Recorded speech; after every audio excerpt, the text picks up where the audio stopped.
When they laughed at my restraint, I understood exactly how little they thought of me. It happened at my own dining table, the same cherrywood table my late husband Edward and I bought 38 years ago when Daniel was still in middle school and thought a backyard barbecue was the height of luxury. I had set out the good china that night, not because the occasion demanded it, but because I still believed that respect begins with small rituals. Claire had invited a few friends over, young couples with polished smiles and voices that carried just a little too far.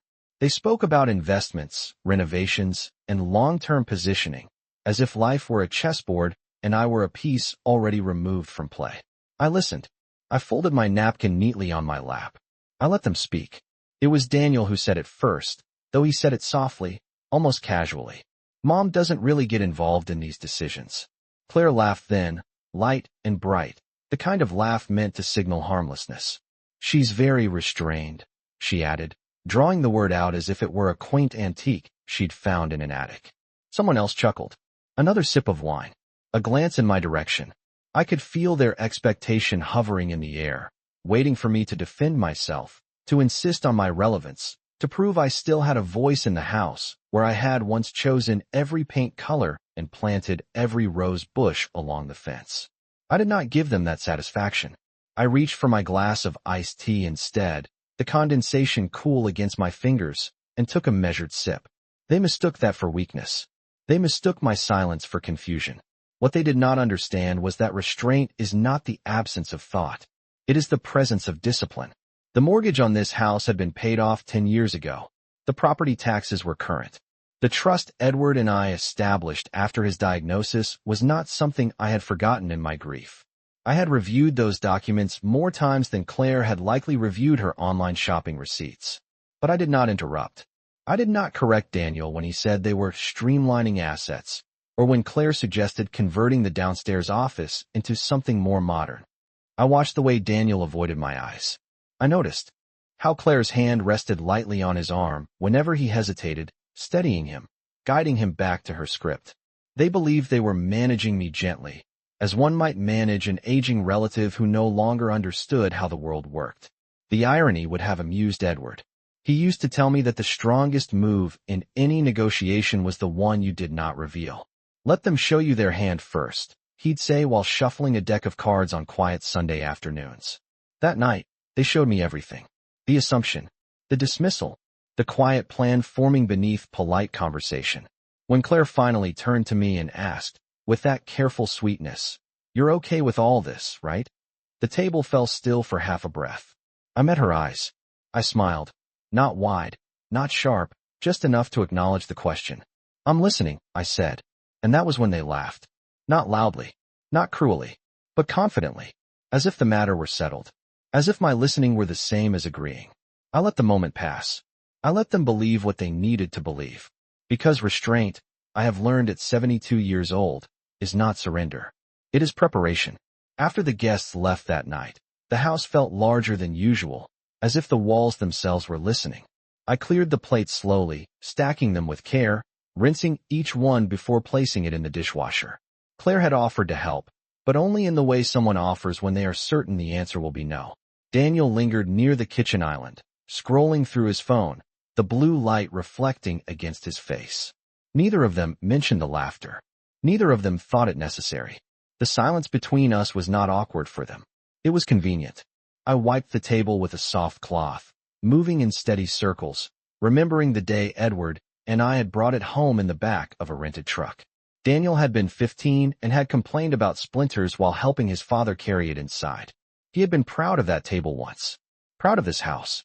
Proud of the woman who packed his lunches and attended every school conference, even when it meant driving 20 miles in winter rain. Somewhere along the years, that pride had softened into something else. Something quieter. Something easier to influence. When the kitchen was clean, I turned off the overhead lights and left only the small lamp glowing near the hallway. I prefer softer light at night. It reveals less, but it also hides less. Daniel finally looked up from his phone. He hesitated, as if searching for the right tone. "We're just trying to make things simpler for everyone, Mom," he said.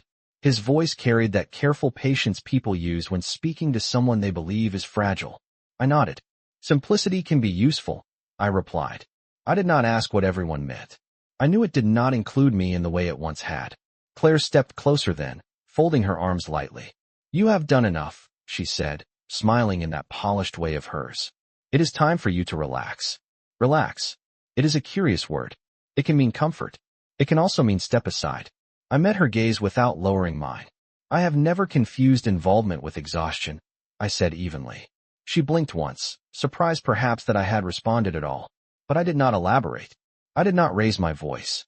I simply excused myself and walked upstairs. My bedroom still carries Edward's scent faintly in the cedar of the closet. I sat on the edge of the bed and removed my earrings, placing them carefully in the small porcelain dish on my dresser. Restraint is not something I learned overnight. I learned it the year Edward's business nearly collapsed and I balanced our checkbook down to the last dollar while pretending everything was stable for Daniel's sake. I learned it when doctors spoke in complicated terms, and I took notes without crying until I reached the parking lot. I have practiced restraint in moments that required strength, not surrender. Downstairs, I could hear Daniel and Claire speaking in low tones. Their voices blended with the hum of the refrigerator and the steady ticking of the hallway clock. Plans were being made. Decisions outlined. They believed they were preparing for a future that would unfold exactly as they imagined. I opened my nightstand drawer and removed a folder bound with a simple elastic band. Inside were copies of documents Edward and I had signed together, long before anyone believed such paperwork necessary. I smoothed the pages flat against the quilt and read each line slowly, not because I needed a reminder, but because patience requires clarity. The house may have felt larger after the laughter, but it was still mine to understand. And understanding, I have found, is far more powerful than reacting in anger. The next morning I woke before sunrise, the way I always have, long before anyone else in the house stirred. The air outside my bedroom window carried that pale gray stillness that comes just before dawn, when the neighborhood is quiet and even the birds hesitate. I dressed carefully, choosing a navy cardigan and pressed slacks. Nothing dramatic, nothing careless. Downstairs, the kitchen counters were spotless from the night before, yet the atmosphere felt altered, as if ownership had subtly shifted without my consent. Claire's planner lay open near the stove, filled with neat handwriting and color-coded tabs. Renovation estimates. Meeting notes.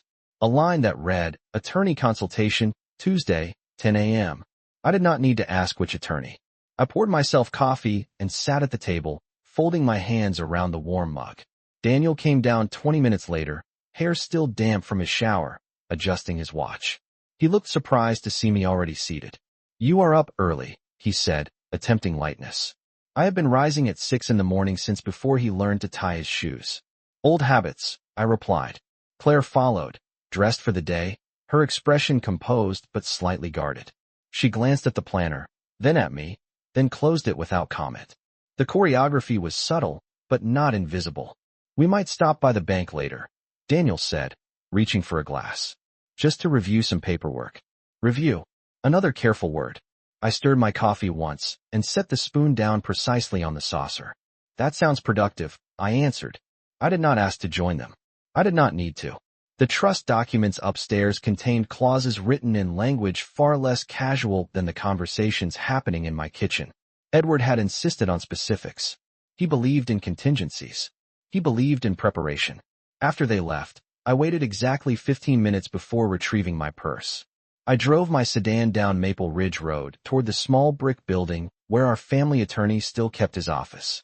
The drive took 12 minutes at the posted speed limit. I have never believed in rushing when clarity is required. Mr. Harlan had known Edward for over 20 years. When I stepped into his office, he stood and shook my hand with quiet respect. Mrs. Whitmore, he said, his tone steady. We reviewed the trust together, page by page, clause by clause. Nothing had changed overnight. The protections remained intact. The house title, the investment accounts, the conditions attached to any transfer of ownership. I asked no emotional questions.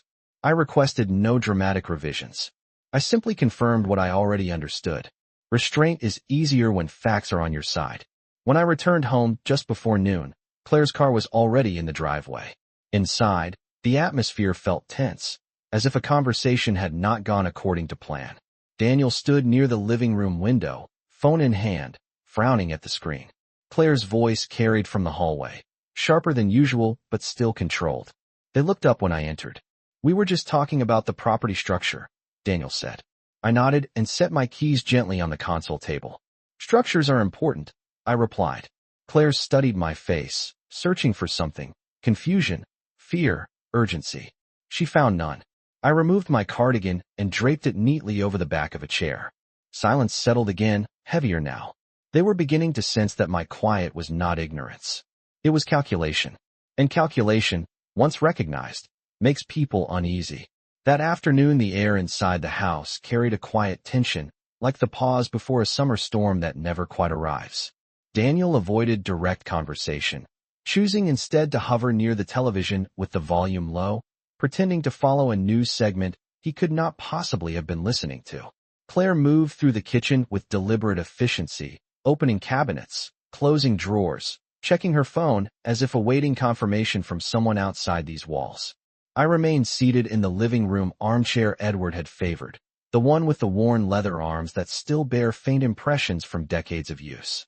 From there I could see both the staircase and the front door, a position of quiet awareness. I did not announce that I had visited Mr. Harlan. I did not reference the clauses we reviewed or the signatures that carried more weight than casual conversation ever could. Instead, I asked Daniel whether he would be home for dinner. The question seemed to catch him off guard. "Yes, of course," he replied, almost defensively. Claire's eyes flicked toward him, then back to me, measuring. I have learned that when people begin to sense resistance, they test the surface gently before applying pressure. "We might need to make some updates to the property records soon," Claire said lightly, leaning against the counter. "Just for clarity." Clarity. Another careful word. I folded my hands in my lap and nodded once. "Accuracy is always wise," I said. There was no tremor in my voice, no invitation to debate. The silence that followed was different from the night before. It was no longer confident. It was uncertain. Later, when Daniel stepped outside to take a call, Claire remained in the doorway of the living room. She studied me openly now. "We are only trying to help," she said, the sweetness thinner than before. I met her gaze without hostility. "Help requires understanding," I answered. "Understanding requires listening." The sentence hung between us. She shifted her weight, uncomfortable not because of what I had said, but because of how little I had revealed. For years, I managed a household budget that survived market downturns and medical bills. I coordinated insurance claims and negotiated contractor fees after a hailstorm damaged our roof. I have read more fine print than either of them likely suspects. Experience does not disappear simply because one's hair turns gray. That evening at dinner, the conversation remained surface level. Weather, traffic, a neighbor's new fence. Yet beneath the ordinary exchanges, a recalculation was happening. Daniel watched me more closely. Claire chose her words with greater care. They were beginning to realize that my quiet was structured, not passive. After the dishes were cleared, I carried my tea to the back porch and sat beneath the soft glow of the patio light. The night air was cool, carrying the faint scent of cut grass from somewhere down the street. I thought of Edward's steady presence beside me in moments far more complex than this. He used to say that true leverage is rarely loud. It is built slowly, maintained privately, and revealed only when necessary. Inside the house, footsteps moved across hardwood floors. Plans were likely being revised. Assumptions reconsidered. I did not rush that process. I allowed it to unfold at its own pace. Because patience, when grounded in preparation, does not create chaos. It creates control. And control, once established quietly, does not need to announce itself to be effective. By the end of the week, the atmosphere in the house had shifted from confidence to calculation. Daniel began coming home earlier than usual, as if proximity might grant him insight into what I was thinking. Claire spent longer stretches on her laptop at the dining table, documents spread in careful stacks, her expression composed but intent. I continued my routines unchanged. I watered the rose bushes along the fence line, measured the fertilizer exactly as instructed on the bag, and trimmed the hedges with steady hands. Discipline in small things reinforces discipline in larger ones. On Friday evening, Claire announced that a financial advisor would be stopping by the following afternoon to review options. She delivered the information as if it were a courtesy rather than a decision already made. Daniel stood beside her, nodding, his posture stiff. I looked up from the book in my lap and asked only one question. Will I be included in the conversation? Claire hesitated for a fraction of a second before answering. Of course, she said, her tone bright but measured. The next day, the advisor arrived precisely at 2 in the afternoon, a young man in a tailored suit carrying a leather portfolio. He greeted me politely, though his eyes flicked quickly toward Daniel and Claire, seeking direction. We sat around the same cherrywood table that had witnessed decades of birthdays and school projects. Charts were placed before us. Market projections. Estate transition strategies. Words like optimization and efficiency were used generously. I listened without interruption, allowing them to outline their vision fully. At one point, the advisor referenced anticipated transfer of primary residence ownership within the next fiscal cycle. Daniel cleared his throat softly, as if to soften the phrase. Claire's smile remained fixed.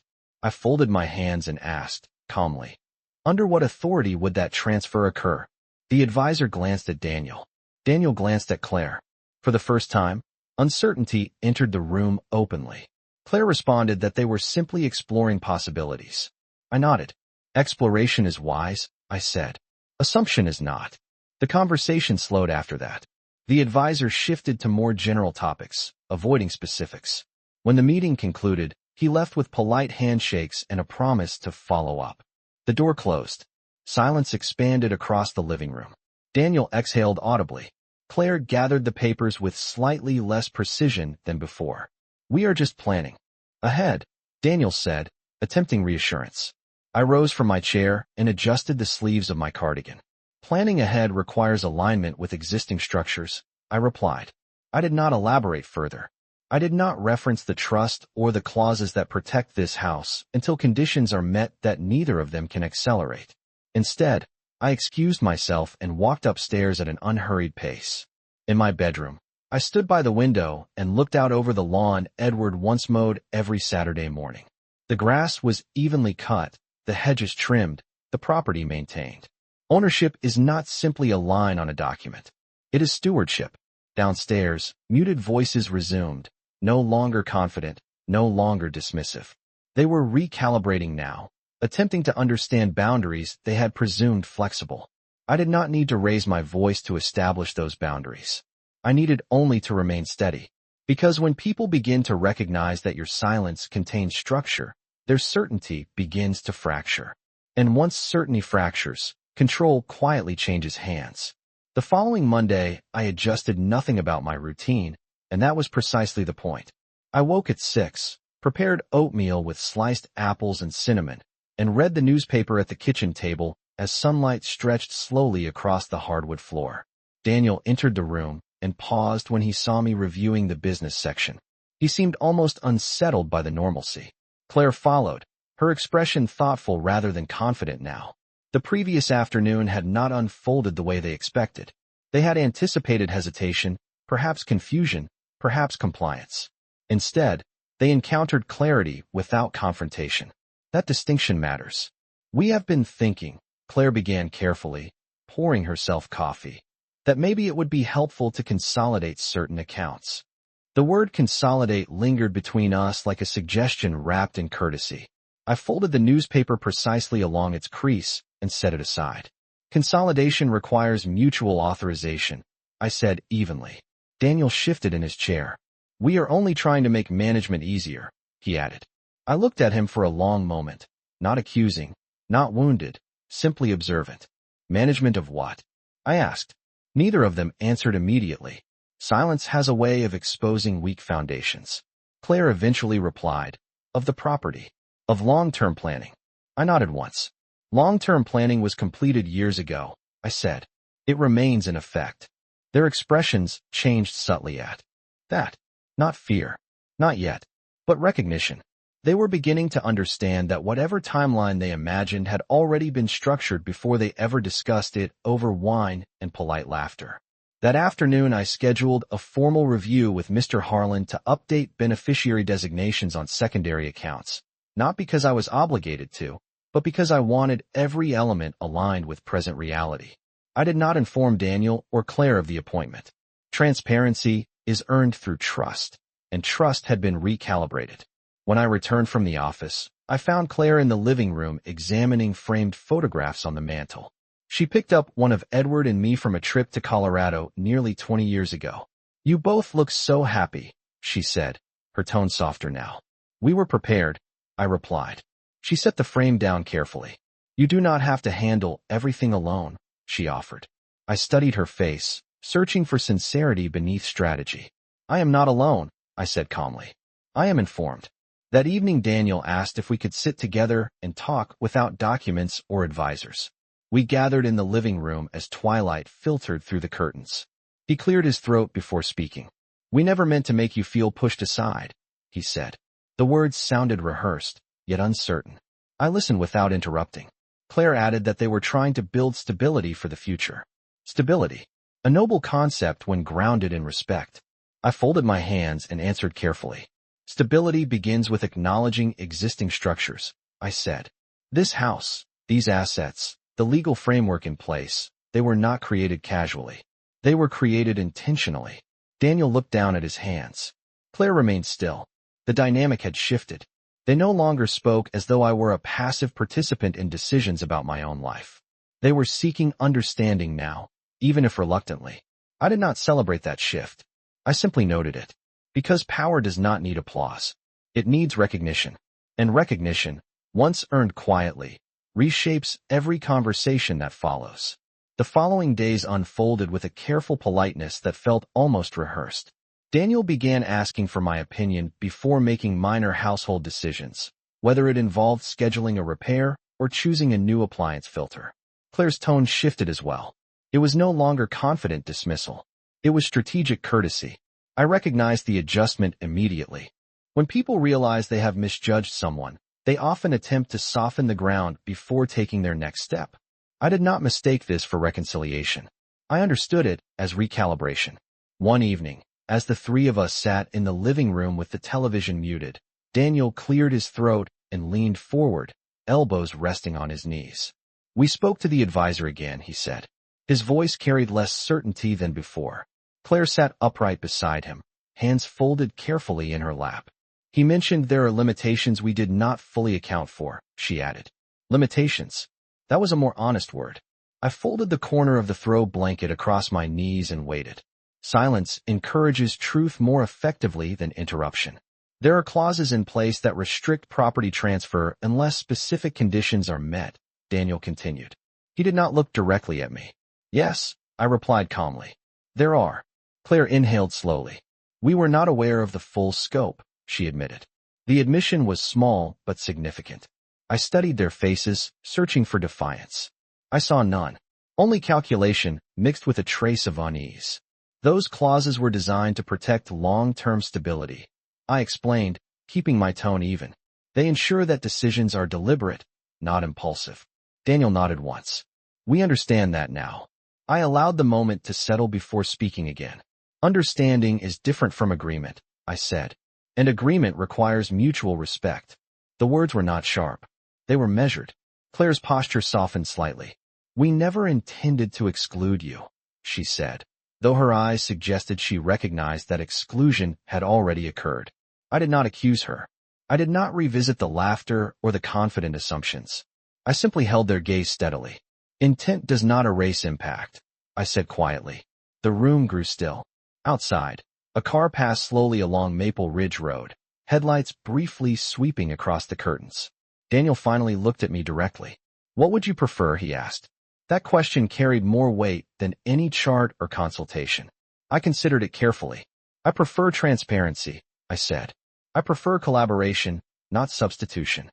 Claire nodded, absorbing the distinction. They were no longer speaking about restructuring assets as if I were absent. They were acknowledging that the structure already had an architect. Later that night, after they had gone upstairs, I remained seated in the quiet living room. The lamp beside me cast a warm circle of light across the polished wood floor. The house felt steady again, not because control had been asserted loudly, but because it had been recognized quietly. I did not feel triumphant. I felt resolved. Restraint had done what confrontation never could. It revealed the imbalance without creating chaos. And in that revelation, the balance began to restore itself, not through force, but through clarity. The shift did not happen overnight, but it became visible in the smallest details. Claire stopped leaving documents open on the dining table as if they were declarations. Daniel began knocking softly on my bedroom door before entering, a courtesy he had not practiced since he was a teenager. Respect does not always arrive with apology. Sometimes it arrives with hesitation. A week later, Daniel asked if we could review the trust together, not to challenge it, to understand it. We sat at the same cherrywood table, the late afternoon sun stretching long shadows across its surface. I placed the folder in front of him and opened it carefully, page by page. I explained each clause in plain language. The residence remains under my control during my lifetime. Any transfer requires my written authorization. Liquid assets are distributed according to conditions Edward and I defined years ago. Nothing dramatic. Nothing secret. Simply structured. Claire listened quietly this time, her posture attentive rather than strategic. When Daniel reached the section outlining succession contingencies, his jaw tightened slightly. "So this cannot be altered without you," he said. "Correct," I replied calmly. There was no triumph in my voice, only fact. He leaned back in his chair, absorbing the weight of that realization. Claire finally spoke, softer than I had ever heard her. "We assumed things would transition naturally." I folded my hands over the closed folder. "Natural transitions still require consent," I said. "Time does not erase ownership." The room remained still for several seconds. Outside, a lawn mower hummed faintly somewhere down the street, steady and ordinary. Daniel nodded slowly. "We miscalculated," he admitted. It was the first direct acknowledgement of their assumption. I did not press further. Recognition was sufficient. Later that evening, Claire approached me in the kitchen while I was slicing lemons for iced tea. "I underestimated you," she said quietly. There was no sarcasm, no performance, just a measured honesty. I placed the knife down carefully and met her eyes. "You underestimated preparation," I answered. "Not me." She absorbed that without defense. The dynamic between us had shifted from competition to caution. She no longer viewed my silence as absence. She understood it as structure. Daniel joined us a few moments later, his tone steady. "We want to move forward with clarity," he said. Together, I studied both of them, weighing not their words, but their posture, their pace, their willingness to listen without steering the conversation. "Clarity requires patience," I said, "and patience requires respect." Neither of them argued. That night, as I turned off the lights and walked slowly up the staircase, I felt something settle inside the house. Not tension, alignment. They had tested the boundaries and discovered they were real. I had revealed nothing loudly. I had enforced nothing aggressively. I had simply remained informed, composed, and unwavering. Restraint, when grounded in preparation, reshapes power without spectacle. And in the quiet of that realization, the balance of this house returned to where it had always belonged. The weeks that followed were quieter, not because the tension had disappeared, but because it had transformed into awareness. Daniel no longer spoke about future transitions as if they were scheduled events. Claire no longer framed conversations as gentle guidance. Instead, they asked questions. They paused before assuming. That change did not happen because I argued louder or asserted dominance. It happened because I remained steady long enough for them to recognize the foundation beneath their feet. One Sunday afternoon, we sat together on the back porch, the air crisp and cool as autumn began to settle across the neighborhood. The maple tree near the fence had started turning a deep shade of red, leaves drifting down one by one onto the lawn Edward once tended so carefully. Daniel broke the silence first. "I should have come to you differently," he said, his voice calm but sincere. I studied him, not as a disappointed mother, but as a woman evaluating truth. "You should have come to me directly," I replied. "Not around me." Claire nodded beside him. "We thought efficiency meant moving quickly," she admitted. "We did not consider what that implied." I folded my hands in my lap and looked out at the yard. "Speed does not equal wisdom," I said, "and silence does not equal weakness." The words settled between us, simple and complete. Daniel leaned back in his chair, exhaling slowly. "We understand that now," he said. I believed him, not because he declared it loudly, but because his posture had changed. He was no longer strategizing. He was listening. Claire met my eyes with a steadiness I had not seen before. "We want to build something stable here," she said. "With you, not in place of you." That distinction mattered. I nodded once. Then we proceed deliberately. I answered. Together. There was no dramatic reconciliation, no embrace, no theatrical shift. Just alignment. In the days that followed, decisions were discussed at the table openly. Documents were reviewed with all of us present. My voice was not merely included. It was sought. The house felt balanced again, not because control had been reclaimed through force, but because it had been acknowledged through clarity.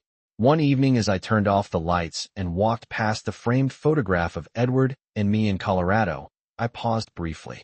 Preparation had protected more than assets. It had protected dignity. It had reminded everyone in this house that experience carries weight, and that patience can outlast assumption. I did not need to react to prove strength. I needed only to remain composed long enough for the truth to reveal itself. Respect, once restored, moves quietly through a home. It changes the tone of conversation. It steadies the air. And as I climbed the staircase and closed my bedroom door, I felt no need for further correction. Balance had returned, not through confrontation, but through restraint rooted in preparation. And that kind of balance endures.